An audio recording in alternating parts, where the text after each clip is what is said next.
All right, I'll do it from here. So for the sake of the conversation, we have a $100 lot size. Sorry, we have $100 in our account. We have a lot size of 0.01. That 0.01 means that we're risking 10 cents for pip, every pip of movement on the currency that we're trading. All right. And all the pip is a unit of measurement. So if it works better for your mind, you could replace pips with centimeters. Every time price moves 1 centimeter, right, you would gain or lose 10 cents. So if the average lot stop loss is 30 pips, then you will lose 30 multiplied by 10 cents, which is $3. All right. Let me know if you follow, type of AC if you follow me on that.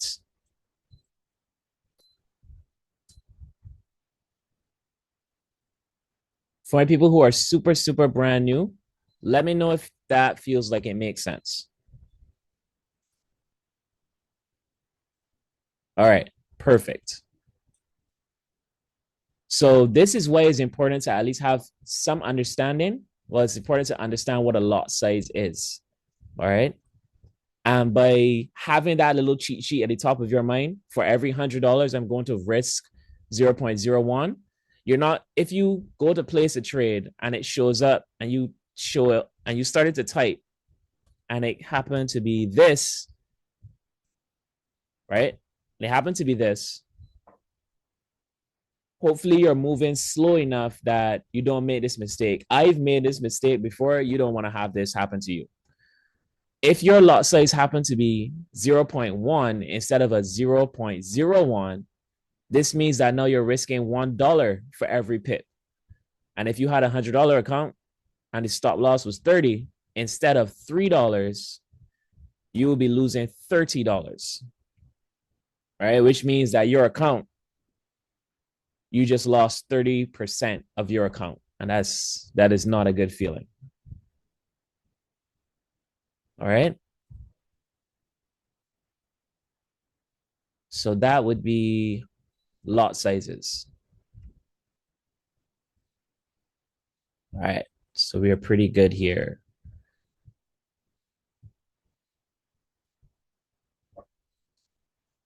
All right. So lot sizes for the recording, lot sizes is simply the quantity of the currency that you're buying or selling. You're going to buy it in batches, and having a broker, they allow you to use leverage in order to do that, right? Because our $100 isn't going to let us do anything in the market. So the leverage for every 0.01, for every 10 cents that we have, we're able to move 1,000 units.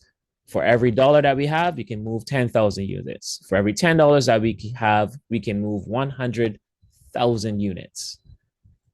All right. So that's how we are able to be in these markets as just everyday people. Before, you had to have thousands and hundreds of thousands of dollars at your disposal to even dream of making money in the foreign exchange market. All right. So that's lot sizes. From here, we have basic order types, right? Basic order types. Because we are buying and selling in this market, you're going to have orders, right? You're going to have a way to get this stuff that you're trying to get. You're going to have a way to place a trade. And in this case, they're called orders. Now, in foreign exchange and trading, there are going to be 3 order types. All right, let's go down.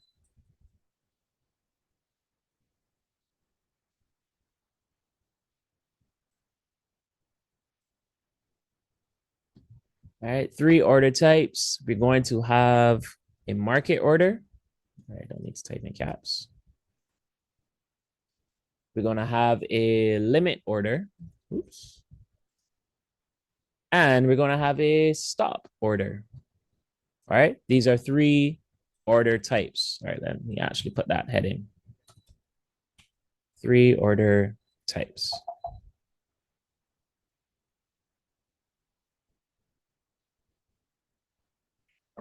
Now, for a market order, what does that look like? This is you're getting into the market right now. right this second, immediately. On your phone, if you look into MetaTrader 4, it's going to look like market execution or instant order. Market order is like you want it right this second.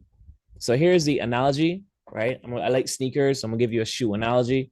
Imagine you wanted to buy a pair of limited edition sneakers. Okay, you wanted to buy a pair of limited edition sneakers. You can place the order in a few different ways. So the market order, if these were sneakers, it's like you rush into the store as soon as they open and you buy the sneakers right away, right? Doesn't matter what the price is. You're not asking no questions. You come in, I see it, I like it, I'm gonna buy it. That is a market order. A limit order, this is like you call the store and you say, you know what, I want to buy these sneakers, but only if they're less than $200, right? That's a limit order. You're telling the people, I'm going to buy them, but they have to be at this price, right? You predetermine the price in your mind. This is what you want to pay. You don't want to pay anything more. That is a limit order. You only get it if the price drops. So if they have a Black Friday, if they're usually priced at 400, you will wait as long as it takes for these shoes to be worth $200 before you place your order. Well, before your order is placed. And now if it's a stop order, right? This is like setting a trap for these sneakers, right? You tell the store, if the price of these sneakers go above 300, buy them for me. All right. If it goes above this price, buy them for me. Remember, these are limited edition sneakers. So the value, they're going to increase and decrease. Yeah. Let's make this make sense for trading now. But before I do that, just drop in the chat. Did that explanation with the sneakers being limited edition, did that give you any clarity at all? Or are you still confused? Or are you completely confused? Sorry, you're like, Kurt, were you talking about shoes? All right. A few people are clear. Excellent, clear. All right, perfect. Now, for trading, market order, you're going to repeat the stop order. Okay, cool. The stop order, right? The stop order is going to be you call the store, right? And you're telling them if the price is, I'll let me start from the top. All right. But all right, tell you what, I will stop with the sneaker analogy and put this into the Forex because that's what we're here for. Yeah. So the market order is as if you open your app and you place the trade immediately, whatever price it's at. So if we are, let me see, let me go to the actual chart here. All right, hopefully I want to find a clean part of this chart. So if you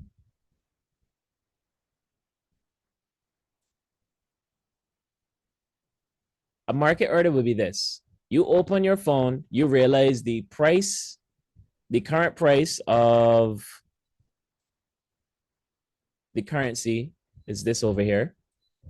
Or if these were sneakers, the current price of the sneakers is this. Oh, geez, wrong thing. Right? The current price is 1.28.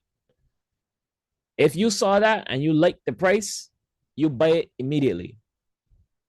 That is a market execution. You don't care what the price is, you just want it right now. So that would look like this. Boom. You bought it, you're expecting it to increase in value, you got it immediately. A limit order, however, this is the example. The limit order would look like this. You want your price, right? And because we're talking about buying, you want it to be as low as possible. So if right now, person A came in and bought the shoes immediately at 1.28, you know these are limited edition shoes, right? They are valuable. You want to get them as cheap as possible so that you can sell them as high as possible. And you tell yourself, you know what? I will buy these shoes when the value is somewhere down here. I will not buy them at 1.28, but I will buy them at 1.27. Okay? You're telling the store owner, when price gets to 1.27, I will buy these shoes. That is a limit order. Limit order, you see, you're going to wait until price gets to the one that you want, and then you're going to make your purchase if you're buying. Type of A, see if you follow so far, if you're good with the market order and you're good with the limit order. All right. So market order is immediate. Limit, you're going to wait until you get your better price. Okay, cool. Now for a stop order, the stop order, if you, for to help it make a little sense, let's say you going back with the shoes, you want to make sure these you want to make sure these shoes are in demand, right? You want to make sure these shoes are in demand and that the value is going to keep rising. So you realize they're currently priced at 1.28 and they've been here for a while. You're going to call the store and say, when the value of these shoes gets up here, let's see what price this is. When the value of these shoes get to 1.29, I will buy it. Right? And your reason for that is, for the longest time, let's say this, let me draw a box here. Let's say this period, let me say this period of time here was, the duration was like 4 months. These are supposed to be very limited, very few in the world. Michael Jordan had them, Kobe had them, whatever. For 4 months, the value was around that 128. As soon as it gets above 129, you're now saying, all right, cool. It's above what it was before. We've now broken the ceiling. People now are more confident in the value of these shoes. I want to get a pair. Right? That's the mindset. That will be a stop order. Right? Because you want to purchase them when they're more popular, you don't want to buy them at the price that they are right now. You want them to get higher in value before you get them yourselves. All right, so let me know if that helps. For stop order, does that make sense? Are you clear on that? Okay. So this is all in a buy scenario when you're purchasing, right? Usually when you're buying, you want to buy as low as possible. Like, you've heard this before. When you were younger, you want to buy low, sell high. Buy low, sell high. Right? But these are those three order types: market, limit, stop. Those three order types exist in a sell scenario as well. Right? It's just going to happen in reverse. You want to buy at a higher, why would you want to buy at a higher price? Okay, cool. So that question, super valid, right? Super valid. Now, that is all relative. Now, if I told you these were, let's say you really, really, really love sneakers, you like your basketballers, right? These were the sneakers Jordan wore in college. I have the sneakers. There's one pair in the world. Right now, they're valued at 1.28 million or whatever. For sake of argument, everyone here has tons of money. For the last 10 years, right, or the last 5 years, the value of these sneakers has not moved, right? It's been 1.2 million always. Like, people buy it. No one's really buying it. It's not being sold. It's just stayed at 1.28 million. Would you be confident that the price would increase more based on everything that I just told you? Yes, you know they're Jordan, but the last 5 years, they didn't change. The price didn't change. No one bought it for more, right? So you're going to wait until there's some movement, some activity. Someone decides, you know what, I'll buy these for 1.29 million. When you see that, it's like, you've been seeing this happening. Sorry. You've been seeing price not really going anywhere. No one's really making any money.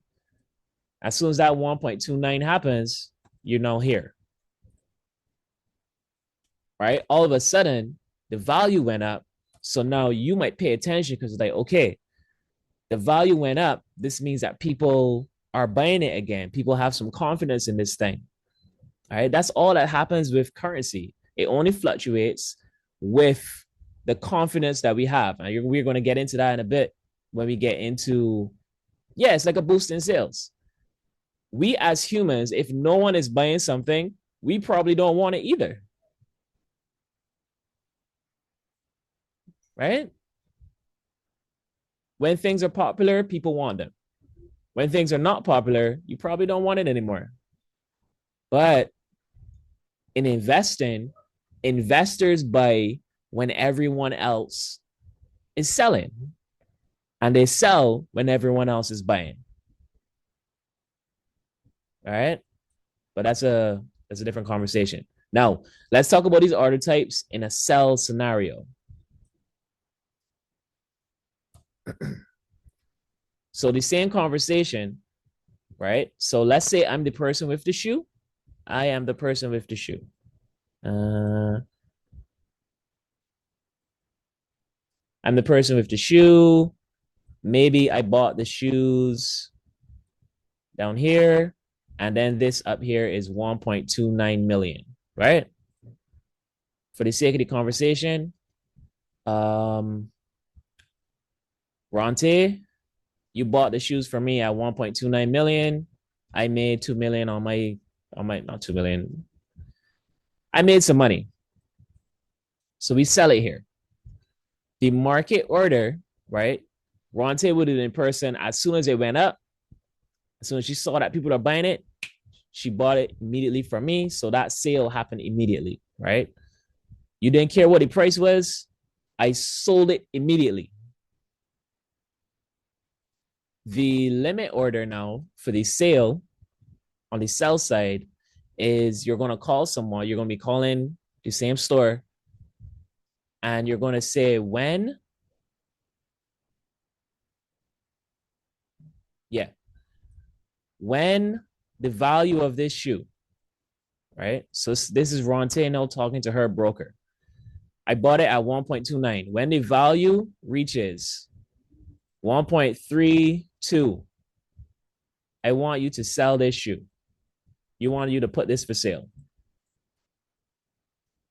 This is Ronte's order. She set a limit, right? She's going to wait to get that better price. In a sell scenario, the better price is always above the current price. Just like in a buy scenario, the better price is below the current price because we want to buy as low as possible. We want to sell as high as possible.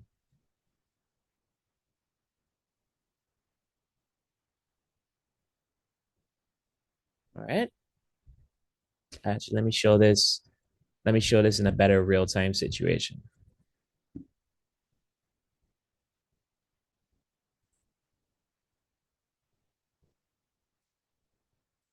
All right. So this is the price. Ronte bought the shoes here. And then she said, all right, when the value of the shoe gets up to here, please, I'm going to sell the shoe.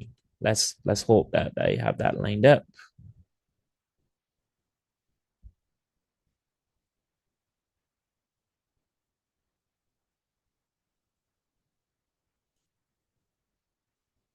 Right? So that's what that's going to look like. If it was a limit order, what it would look like in real time is this. When it reaches here, Ronte is going to sell it, right? That's what that limit order plays out. Increase, increase, increase, increase. Boom, sold. Right? Because Ronte knew some stuff. She knew that the value is going to start to drop. XYZ. That's how the limit order works on the sell side. The stop order, you are going to wait because you're selling. You're going to wait till everyone else starts to sell. So when the price was, yeah, let's say the price is here, you're going to wait till price gets below that before you start to sell yourself. Right. So on the buy side, we wanted it to wait until it's popular. On the sell side, we wanted to wait until um, we really got confirmation that no one wants this thing anymore. And then you decide you want to sell it too. Right. That would be a sell. That would be a stop order on the sell side.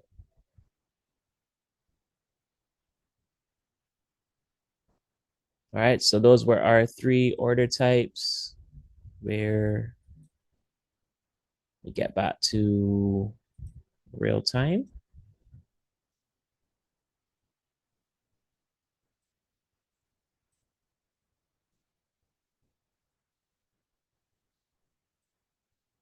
Right? Market order, limit order, and sell stop. What it's going to look like in a chart, um, I'll show you. This is the buy side of things. Green is profit, red is loss.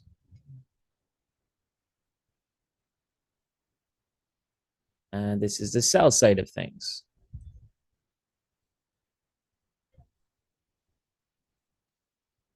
A market order is going to look like this. As soon as you get into market, you just buy.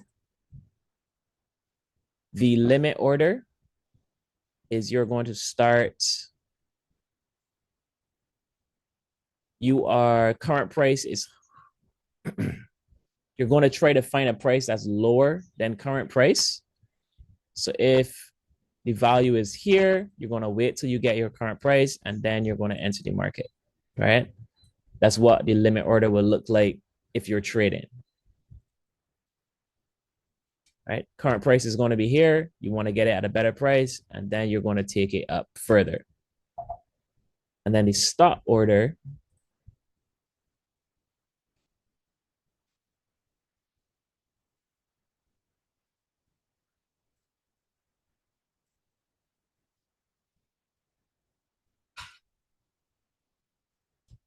the stop order is going to look like let's see. Current price is the green line. Yeah, current price is the green line, but you want to get into the trade at the white line. So you're here. When price gets here, that's when you want to get into the trade.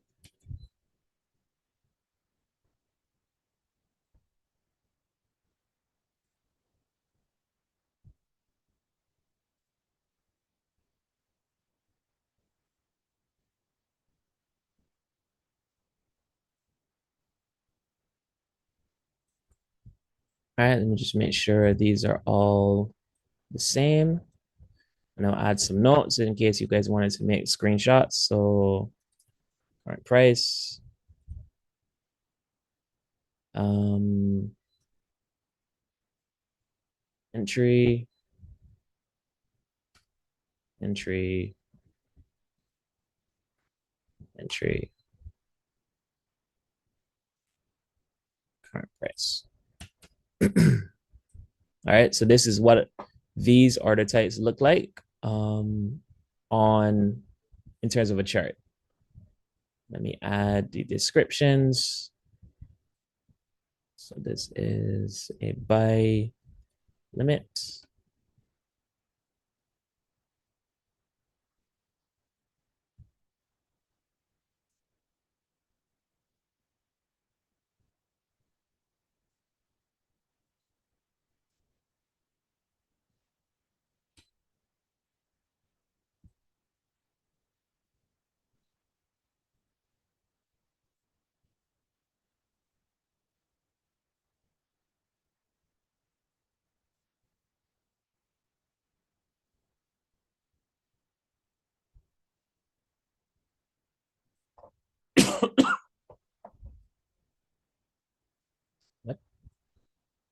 Guys, 1 second. My camera is bugging.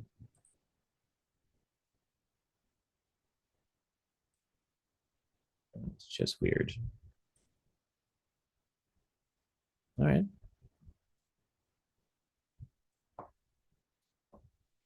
All right. So are we good? We good with this? Visually, are we okay with the order types? Yes.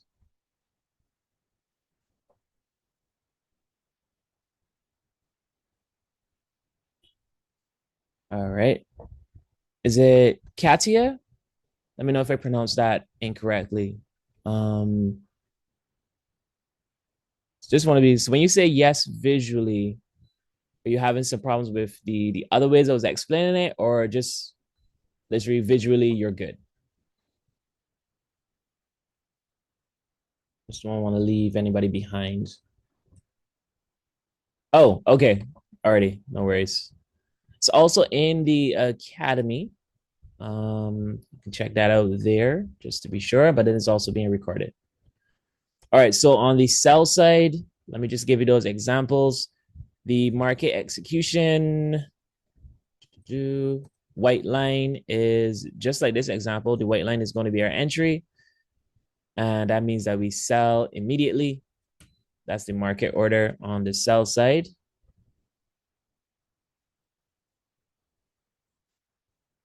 The limit order, current price is going to be the green line, right? We want to enter on the white line.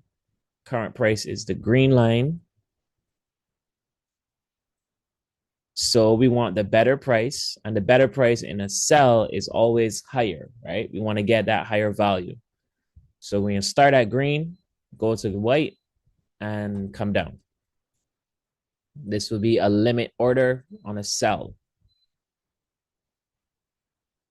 Start at the green, go to white, come down. Start at a lower price, go to the higher price, and come back down. And then the stop order, we're going to start at the green, go to the white, and then continue going down. Right? We want to be sure that people are no longer buying this thing, and then we decide to buy it, right? You're a little less savvy than a really, lack of a better term, savvy investor. So you got to wait for more confirmations, right? You're going to be looking at news reports. You're going to be like, all right, cool. These people definitely don't like this thing. Let me get access to recordings. Kai usually posts them maybe a day or two after the actual session. But this lesson, right, is actually in the academy. So once you go into the Run the Play University in the Forex trading, you're going to see that being taught by Abel. It talks about order types, and he's going to explain it a lot better than I did. All right. So technically, you don't need a recording, but that information is all there. And then you can always ask questions in the chat.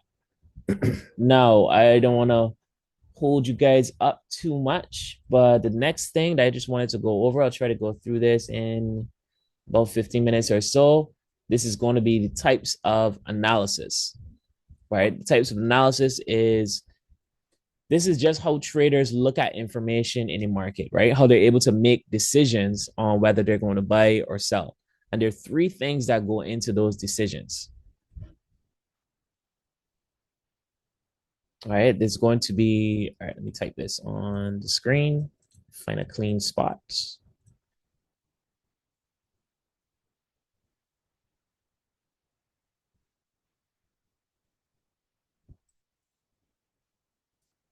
All right, types of analysis. We have fundamental analysis, technical analysis, and fundamental analysis, technical analysis, and sentimental analysis.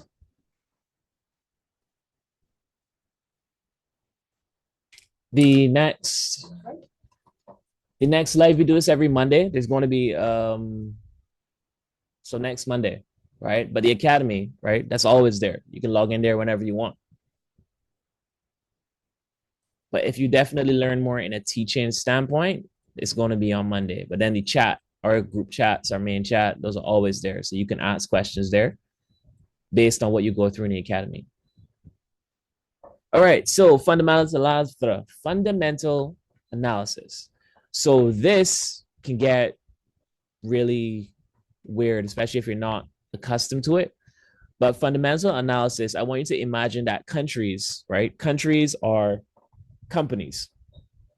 So to understand how well a company is doing, you need to look at a few things. You want to look at the earnings, how much money it's making. You want to look at the debt of the company, like how much it owes, who does it owe money to, and the growth of the company, how much is it growing, right? So those would be for the country itself. Those would be things like the GDP, also the debt that it has, the unemployment, like what's happening there. If a lot of people are unemployed, that means a lot of people aren't working, which means they're not really being paid, which means they're not spending money. So the country itself wouldn't have much growth, right? And those things impact whether the currency is going up and down, right? It's part of the fundamental. And then news is going to be telling you about these things that are happening.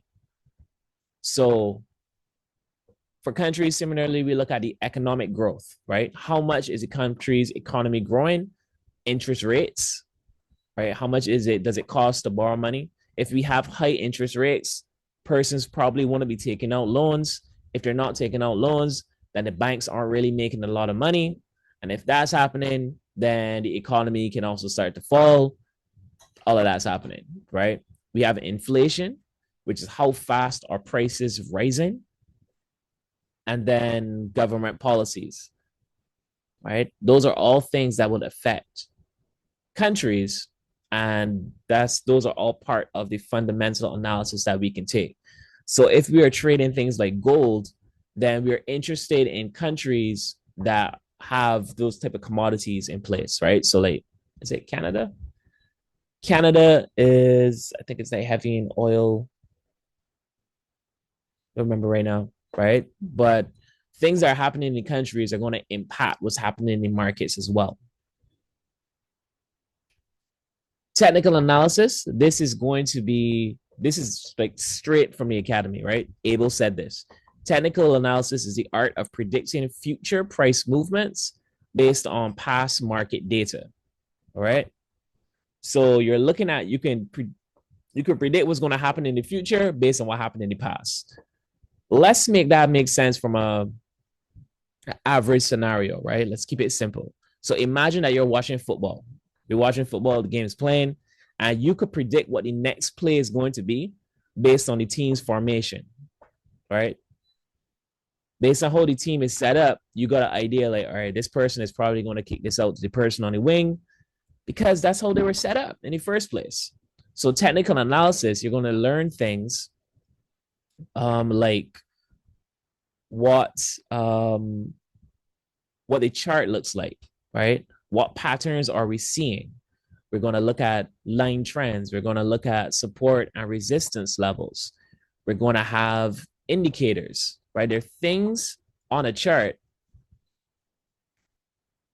right? There are things on a chart that are going to tell you exactly what's going to happen next based on what already happened in the past. Let me find something that looks a lot less crazy. Yeah, I know. I know. It feels overwhelming, especially when you're looking at something that looks as weird as this. But yeah. But when you start to get it, it gets a whole lot more simple, right? So even if you think about your life and you're thinking there are things in your past, right, that can impact how you react to things in the future, right? And that would look like this. A part in your life where things was going down, there may have been things that you had to learn, right? Lessons that you were supposed to learn. Learning the lessons will allow you to grow, right? Because now if this was the lowest that you've been, then every time that it bounces, like it comes down and it bounces a bit, every time that happens is like a moment that you learn something about yourself, right? Now, the stronger this is, I promise you this is going to make sense. The stronger the moment that you were coming down, the stronger that you have support there. Like you realize you did that deep work, you probably did some therapy, you understand yourself, then you're going to start to move above that. You're going to start to grow, and that's why you start to get an upside. You're no longer as sad as you were, right? Because you're able to forgive yourself and all this other stuff. And that's why you start to go up. Your mood changed. You started to go up. And when you come back down, it's not going to take you all the way back down to where you were before, right? Because whatever happened here is now like you have a new level of support, right? You got a new level of support growth that's now allowing you to stand at a higher level. You're no longer going to come back to this low point, right? That is literally what's happening in these charts. And I'm going to be completely 100% real with you guys. I learned a lot about life from trading because of the way that I think and what the charts do. It allowed me to see things a lot differently, right? So, yeah, technical analysis is going to allow you to do that. So you could treat your chart as if like, all right, this is the Great Pound to the US dollar. Let's see what their therapy session looks like. Like, are they learning anything? Because if they're not learning anything, they're going to keep going down, right? They're going to keep going down like this. But you want to see them create a new low point, right? And if their low point keeps getting higher, then they're going to keep getting better. They're going to keep getting better. They're growing. Right? And that's technical analysis. Technical analysis, according to Kirk, is life and therapy. All right, cool. And what I mentioned, you see these low lines I mentioned that it comes down and it bounces. Within technical analysis, there's this thing called support and resistance, right? Which is this. You came down, boom, hit that, you bounce off. If you're coming down and you hit something, that is support. If you go up and you hit something, that is resistance, right? So let me explain this part with a life example again. Imagine you got a new job, right? You're super excited about a new job. You get started, you do some work, right? You're doing your work, you're moving, but then you get to a point where you can't get to a higher point in your job anymore, right? There's no more promotions at this point. You've learned as much as you can, and you can't get any higher. So you decide to do what? You know what? Let me go do a course. I'm gonna do some courses. I'm gonna get some education. And what does that do? That give you some support. So now you don't just know the thing that you knew at this point. You know a lot more, which increase your value. You're now more valuable to the company. And they say, you know what? We didn't have a position for you before, but now we do. We have to give you something better to do. So your previous ceiling, right, got broken because you increased the value that you could give to where you're working. Same thing with the foreign exchange market. The only reason it's going to get higher is if there's something to support it. And fundamental analysis, knowing, all right, did the country find a cave full of gold, right? Are the interest rates really low? So now investors are coming into the country, they're building and all this stuff. That's all fundamental analysis. If this stuff is happening, then the country is going to have more and more support layering on top of each other. So the value is going to keep increasing. And once that value increases, the price is also going to increase, right? So that's fundamental analysis visually with technical analysis. Now, the third thing here, and I'm going to end with this, the third thing is going to be sentimental analysis. All right. Sentimental analysis, that is pretty much you are reading the mood of the market.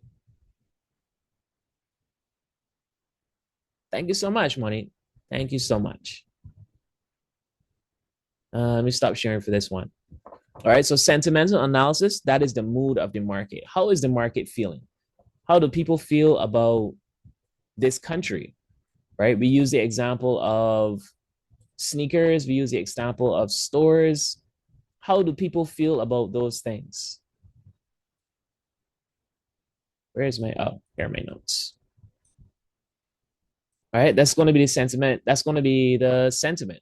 So, if you went to a party, you can 100% tell if the party is fun or if it's boring based on the mood of the people, based on what their faces look like. Right? That's true, right? Not a truth if that's true for you. Like if you went to a party, you see people's faces, you'd be like, all right, this party is definitely not it. No one's dancing, everyone's on their phone, no one is interested. That is what sentimental analysis is like.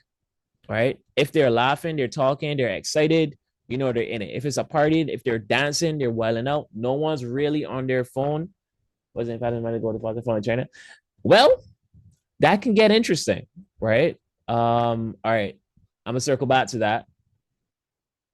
But let me finish this sentimental analysis, and then we could talk about that for like 2 minutes.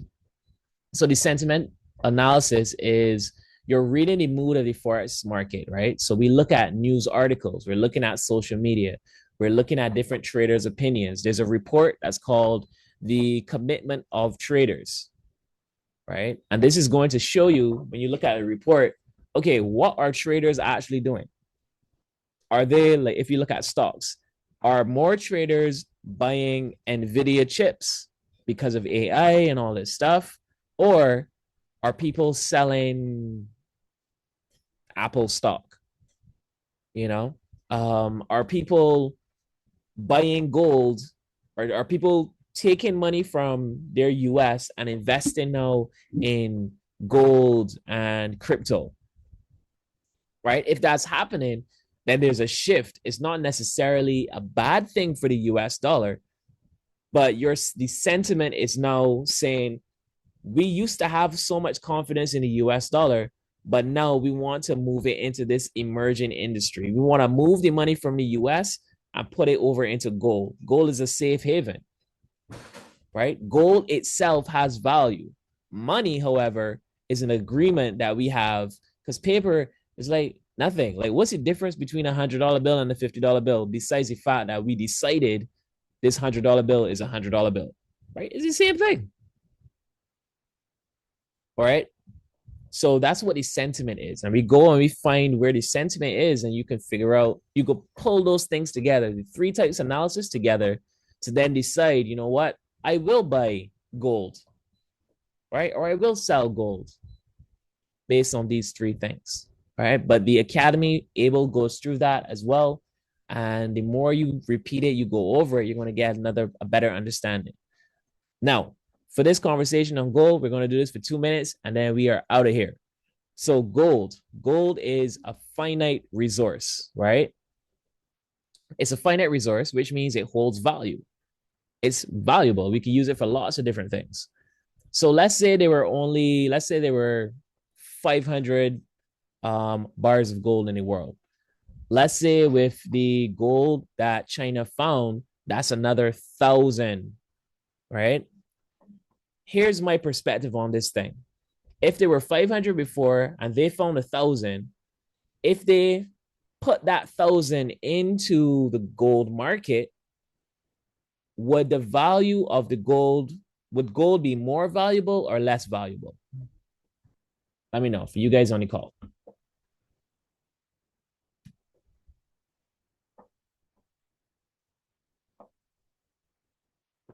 Yeah, 100%. It's a finite resource. You're adding 1,000 more. So now the value is going to drop. Now, there are two ways I can see this. China can decide they're really bad mind. They really don't like the US.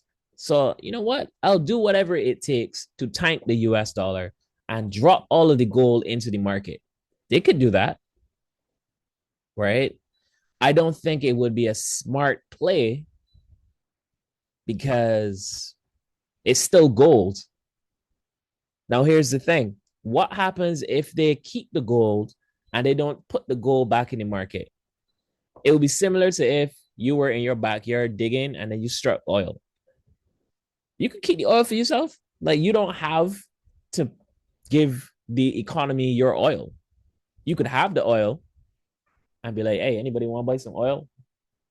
You can sell it off in small portions. They're going to just show up and take it. I'm sure it's going to be difficult. I'm sure they're going to make your life difficult and make sure that you sell it. They're like, we need your property. Here's $4 million right now, today. Right. But if China decided, you know what, I'm going to sell off the gold in small portions.